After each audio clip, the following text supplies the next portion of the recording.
এখনকার বিষয় ovary cyst. এই অসুখটা মায়েদের হয়।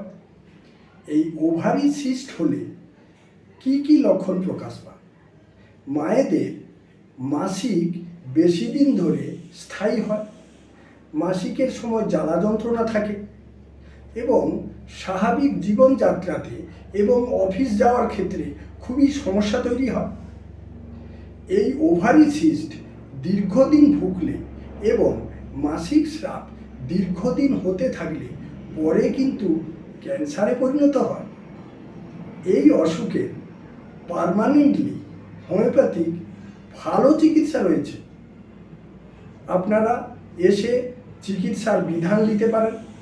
Doctor Arup Singhatal, contact number 9733826474।